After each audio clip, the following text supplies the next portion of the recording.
Ladies and gentlemen, welcome to Traceshow, and I hope that your day or night, whatever time you're watching this video, is going great. Thanks so much for tuning in with me. It's a pleasure to have you here. If perhaps you're new to the channel, do not forget to click the subscribe button so you don't miss none of the videos that I post. In today's video, there are a lot of people still wondering, what's to be expected when President-elect Donald Trump comes into office, because President-elect Donald Trump said that there's going to be some big changes that he's going to make, because there's been a lot of things going on that he doesn't 100% agree with, like the inflation, the border, and how we got to get the economy back stronger than ever, because right now, as we know, it's still tough on a lot of people. I see it almost every day. People are trying their best to make ends meet. People are trying their best to put food on their table. People are trying their best to keep up with their bills because of how expensive things are. And President-elect Donald Trump sees what the people have been dealing with and said he is looking to get change done because there is a huge mandate for it. And Kellyanne Conway makes a massive announcement. You guys do not want to miss this. Check this video out.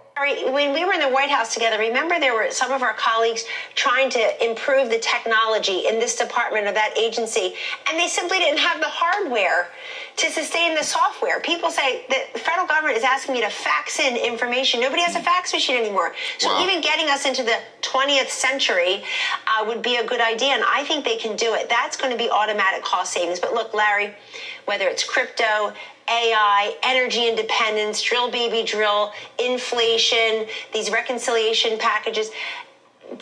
Donald Trump could do so much with this Congress and apart from this Congress through executive order, and then just commanding his departments and agencies to look under the hood and say what changed in the last 4 years. Get rid of all those climate people, all those DEI programs, all this extra staff nonsense has been layered on that people probably suspect is there. They intuit it, but they don't know it. And I think, Larry, last point, let's let it all hang out. Let the Doge people and all the departments and agencies tell us what they're doing, what's going on. Make us part of it. Make it transparent. That right there. Make it transparent. Make us a part of it. That right there is very important because transparency is key. If I understand something and you understand something, then there's no reason to question things. Because right now a lot of people are trying to figure out, why is things being sent this way? What's going on here? What's going on there? But transparency is key. President-elect Donald Trump, he talked about a lot of things during his rally, like what was going on that many people didn't hear about or know about. But he talked about it numerous times and explained what was going on. Transparency is key so that people can understand what's really going on. Because you just hear about this, and this, then you figure out, oh, this is why this happened. That is why that happened. But transparency is key so that people understand what's going on throughout the entire time. Get Donald Trump out there tweeting and truthing about what's happening so that we feel like we're part of our government again. Kellyanne, last point, 30 seconds, all I got. The way Trump... President-elect Donald Trump, he loves tweeting. He loves going out there, telling the people what's going on, how things are happening, what's going on this route, what's to be expected. He loves telling the people what is going on. And he loves posting. He does not stop. I don't know if you guys have him on any of your social media accounts, but I do, and he loves posting. know that Trump got on the phone with the two holdouts. I just learned that from our reporter, Aisha Hasney. Yeah. That is him, right? That is how he operates. He is roll up sleeves, hands-on manager. He will call you if he doesn't like something or if he wants to get something done. That is going to be a welcome change. This guy is an executive, and he has an agenda, and he knows what he wants to do, and he's going to get it done. We all worked together in the first term. We've seen it. This is going to be even bigger and more interesting, if you ask me. Because there was a huge mandate for change. These last few years have been tough on a lot of people. It's been very tough, making it hard to live. Trying to keep a roof over their head, trying to pay their bills, trying to put fuel in their vehicle, trying to buy groceries for their families. People feel like everything went up except for their paycheck. They shouldn't feel that way at all. We're in the United States of America. We got to unite and help each other. In this time right now, it is really tough on a lot of people. I see it when I go to the grocery store. I hear people say, hey, well, I used to get this for that. And, we just got to get back to a time where things were affordable again, because many people are struggling right now, and it's really sad to see. Vintage Trump calling in right at the last minute to turn that thing around. President Trump is an executive, as you say, a CEO, but he's also a negotiator and a collaborator. And yes. people, they see that. Again, they intuit that.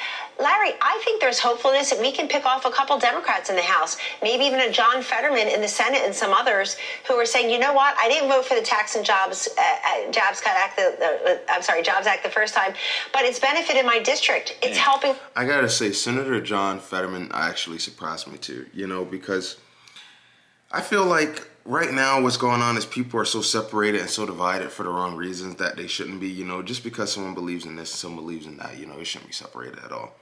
But when Senator John Fetterman came out and said it's all about the country, that right there meant a lot to me, because he didn't have to do that. He could have just said, no, I'm still on this side, so I'm going to stay with this side.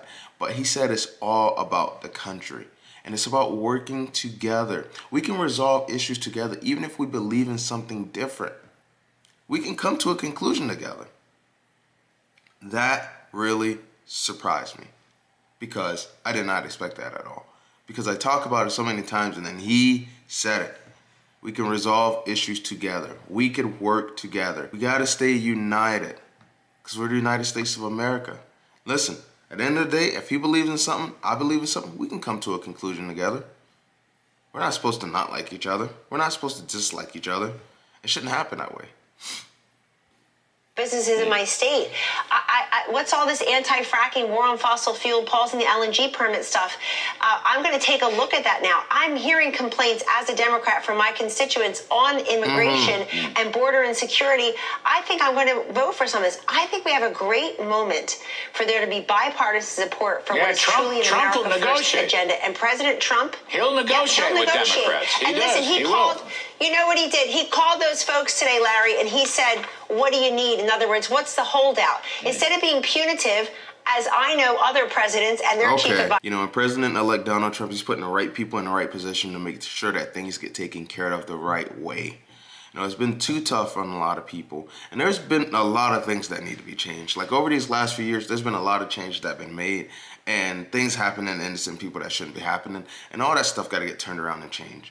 President-elect Donald Trump, he understands how huge the mandate for change was. He's seen it at his rallies. Have you guys, some may have seen, some may have not, but have you guys seen how many people was at his rallies? Or how many people were listening to that podcast with him and Joe Rogan? It was a lot of people. The people wanted to hear what President-elect Donald Trump had to say. Because he spoke about it numerous times at his rallies or whatnot. Hey, we're going to change this. We're going to do this. We're going to have no tax on this. It's all about making change and helping the people. So we can get this country back to where it used to be. We get this economy stronger than ever, and we be there for one another. Let me know what you guys think about today's video in the comment section. That'll be a wrap for today's video. And I'll see you guys on the next one. Take care.